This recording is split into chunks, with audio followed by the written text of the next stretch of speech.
Hi guys, and welcome back to my channel. It's Jodie here from Decorous Vintage Designs, and in today's furniture painting tutorial I will be showing you how to get this very eye-catching drippy emerald green look. If you enjoyed this tutorial, then don't forget to give it a thumbs up and a subscribe as well.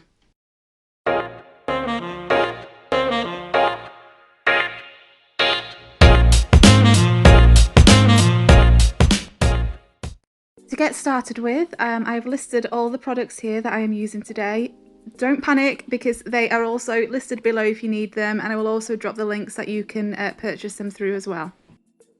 So what I have here is a base of mermaid tail, and I am just showing you this clip because I decided to go in a different direction in the end, but this was part of my process, so I thought I would pop it on here and just show you guys how, each part of the process so that you weren't missing anything really.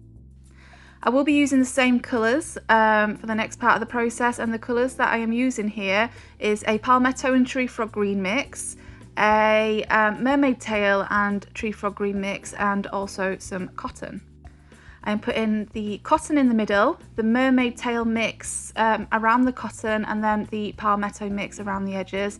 And this is just like, I'm just doing some basic blending here, and this is just to create some depth. But as I say, I decided not to use this this look in the end, and I decided to go in a different direction.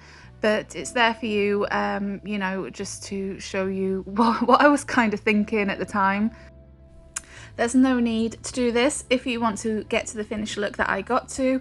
All I would suggest is putting a base of mermaid tail on underneath or something similar, and that's just so that you've got a nice solid turquoise base, which will help in the end. What I have here is my artist sponges. I've never used them before. I don't even know if they're called artist sponges. I don't actually even know what their real proper names are. But I got them through a delivery recently, and yeah, so I just thought I would give them a try. And what I did was I just started dabbing these on the furniture with my paint and blending, and I really loved the effect that it gave me. So I started dabbing the cotton in the middle. I found it easier to go to work from the middle and work outwards. I then got my mermaid tail mix and started blending it into the cotton, because I didn't want the cotton to be too stark and bright. I just wanted it to look very soft and, highlighted. I've got a lot of different sponges with me. That is so that every time a sponge gets loaded, I can just go in there with a clean sponge and, blend it out a little bit more. I find that when the sponges got loaded with too much paint, it just became very difficult to blend. So I just had quite a few on hand, and I had quite a few different sizes as well. So I tended to use I used the bigger ones to get the paint on there. And then I used the smaller ones then to kind of blend, and I just really liked the effect that gave me as well. So I'm just working it, I'm taking my time. It did take a little bit of patience to do this, I am not gonna lie, and a little bit of arm work as well. I have stippling muscles, guys. I'm normally good at stuff like this, but it did ache my arms a little bit. So yeah, so now I have my my palmetto and tree frog green mix, and I am now just blending that into my mermaid tail mix. I probably mixed both of these, so I mixed probably just a 50-50 mixture of mermaid tail with tree frog green, and the same with palmetto and tree frog green as well. I'm working in sections, and that is so that the paint is still nice and movable. I do have a water mister on hand, and that makes it easier to blend, and it also means that I can reactivate the paint when it starts to dry, and I can start blending it again. But all I'm doing is just very gently dabbing.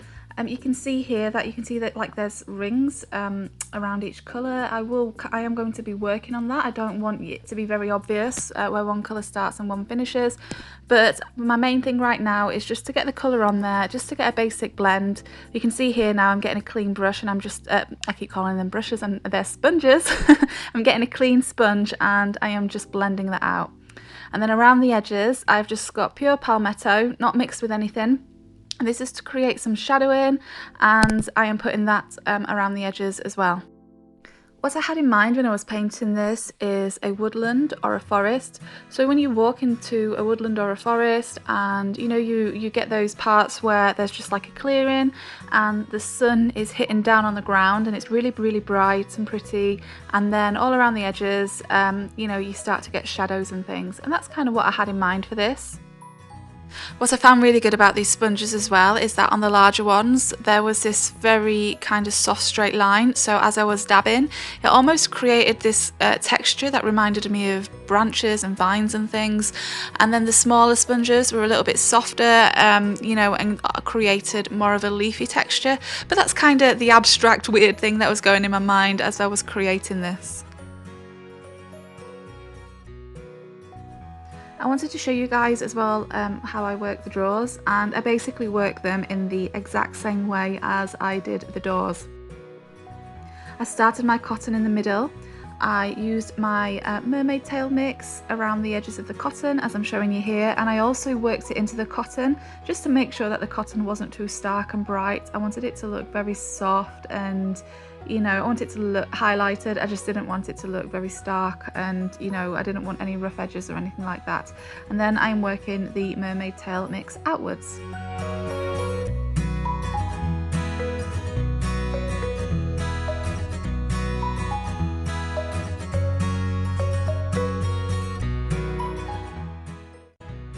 Now I have my tree frog green and palmetto mix, and in the exact same way I am just going to work this into the mermaid tail mix and also into the cotton a little bit as well, because I just want this to be really fluid. I don't want any harsh edges, and I just want there to be nice soft variations with this. Now I'm going to be grabbing my pure palmetto, which is my darkest colour, and I'm just going to work that around the edges as well. Again, you can see here that I'm just working in sections. I'm just working as the paint is wet and making sure that it's easier to blend for myself, and I'm not having to like reactivate dried paint or anything like that. Okay, so yeah, here I've got my palmetto. The palmetto is my darkest colour that I'm going to work along the edges to give the most depth and shadowing. But guys, you don't necessarily need to use the same colours that I am using. I feel like this is a really super easy thing to do. All you need to do is get 3 colours that are similar, so 3 colours that have got similar tones, such as maybe a dark purple and like a light pink maybe, and each colour you need to have 1 dark colour, 1 light colour and 1 colour somewhere in the middle, and it is very easy to get this look. I feel like there's nothing incredibly technical about it, and if I can do it on the first time using these kind of sponges, then I'm sure you guys can too as well. And you could grab different sponges and things like that, and you could grab a large sponge, or I don't know what they're called, like those seafoam ones, and each one will create its own unique kind of look and texture.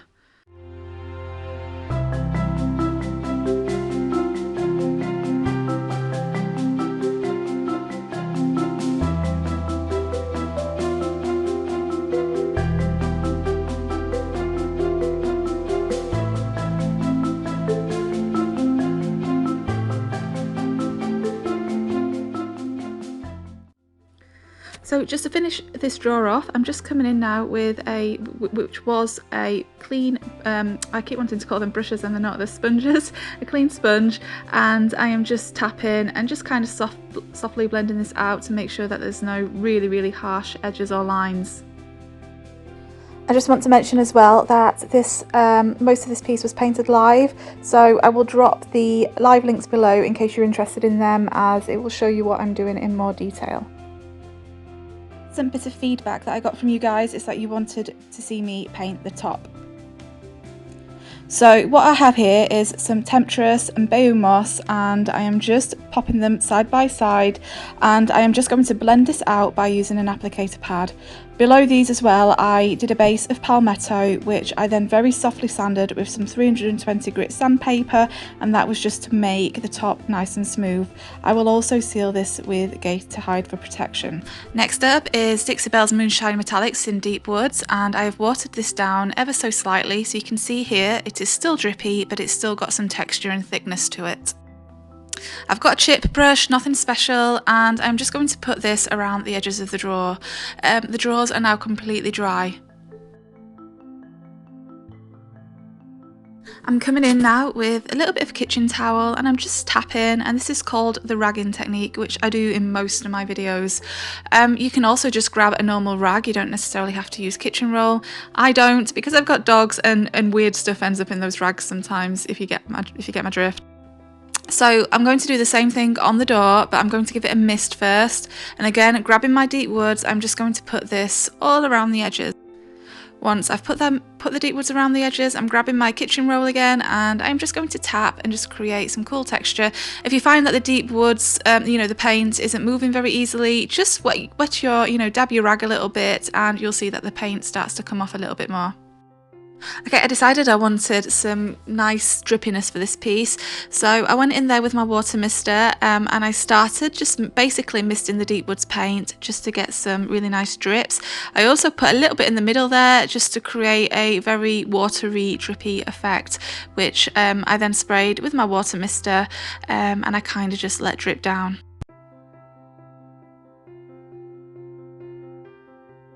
I wanted to make this more of a standout piece, so I decided to use a WoodUBend, and this is the Ornate Rounded Edge Applique by WoodUBend. It's my first time using it. You can heat these bad boys up and they will bend, but I didn't need to in this case, so I just painted it in deep woods. I put a little bit of copper gilding wax on the edges and then I just stuck it straight on there. I felt like the edges of my doors and drawers needed even more depth, so I went and grabbed my Dixie Belle Paint wax in black and also my bell brush. Not going to be scared of how much I'm going to use with this. I'm going to put plenty on there and I am basically just going to put it all around the edges of the door. One thing I'm also going to do is around the corners I'm going to kind of do a very soft curved edge to create almost a vignette type look.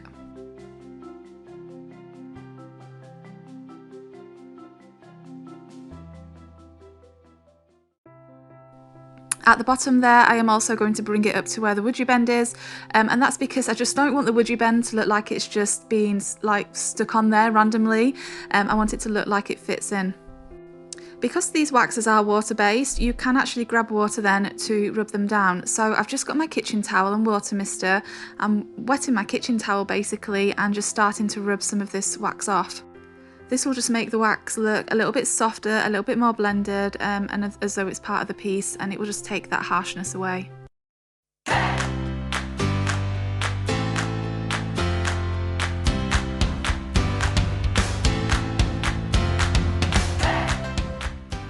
Like at this point that the applique wasn't totally gelling with the rest of the piece, so what I decided to do was grab my Gemstone Mousse in Amber, which is like a copper ambery colour, and I've just got an artist brush and I'm just painting this at the bottom of the applique and then using my water mister to make it drip. This is called a patina and I'm just trying to create, I just want it to look like the applique because of the watery drippiness of this piece and the effect that's going on. I want it to look like it started to rust and drip, you know, and create a bit of a patina itself.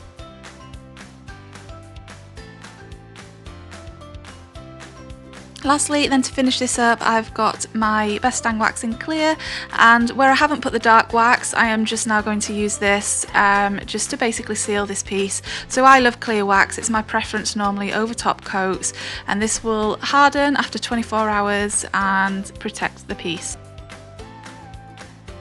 Okay, and that's the end of this tutorial, and this is the finished look. And I have to say, I feel like I haven't done a look like this in a long time, and it's probably one of my most favourite pieces that I've ever done. I just love the, I've always been a big fan of metallics, and I love the kind of metallic and green and turquoise thing that's going on here. Have you guys ever tried this technique before, or are you wanting to try it? Then let me know in the comments whether or not you've tried this before, and don't forget, if you like this video, to give it a thumbs up and subscribe. Thank you so much. Bye bye.